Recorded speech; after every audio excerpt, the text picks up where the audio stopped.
So ayan guys, may nag-post at dumaan sa FYP ko at ang sabi niya dito, mahal ko kayong Pilipino, pakamatay ako sa inyo. Yan daw yung sinabi ni Duterte, ni Mang Kanor.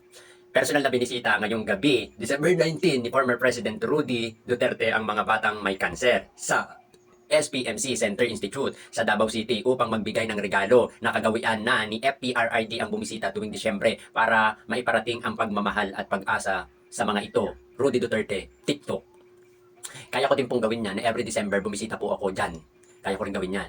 At saka kung talagang may pagmamahal, di sana, yung 51 billion, hindi mo ibinigay kay Pulong na project ay drawing. Dapat i-donate mo na lang yung diyan. At saka, paano naging pagmamalasakit yung every December ka lang na pumunta at ganyan yung gagawin mo?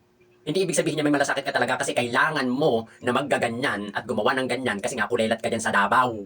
At saka mag-i-eleksyon, kaya mo ginagawa yan, hindi yan malasakit. Kasi kung talagang kayo may malasakit, i-donate mo yung iyong mga laman loob na gumaganap pa dyan sa mga cancer patient na yan. No? At saka di sana, kung ikaw ay may malasakit, di sana, hindi, yung ibinigay mo na 51 billion kay Pulong na drawing ang project, diyan mo na lang inlaan. At saka, paano naging mapagmahal yung isang beses ka lang naman dyan bumibisita sa loob ng isang taon? Maniwala ako sa iyo kung isang beses sa isang buwan. Pero ngayon, kaya ka lang naman bumisita dyan, gawa na malapit na ang eleksyon at mag-i-eleksyon, magtatakbuhan kayo. Gagamitin niyo pa yung mga cancer patient. Huwag niyo gamitin yung mga cancer patient, ilabas niyo yan. At saka kung talagang kayo may malasakit, Diyos ko, ang ganda ng pagkaka-pictures ha. Perfect. Mga pagkaka-pictures, kuhang-kuha na parang talagang awang-awa, di ba? Awang-awa si Bongo di ba? Maniniwala lang talaga ako na may malasakit ka dyan kung binigyan mo sila ng importansya noon. Ngayon ka lang naman gumagawa ng ganyan, tapos sasabihin mo taunan every December, nasan yung iba na every year kang gumaganyan? Diyos me, Diyos por favor. Iba talaga ang nagagawa ng politika. Nagsisinungaling, sinungaling. Basta ang alam ko, hindi ka mapagmahal dahil kung mapagmahal ka, bibigyan mo yung mga tao ng pagkakataon na magbago, hindi mo ipag-uutos na ito ay gurgurin.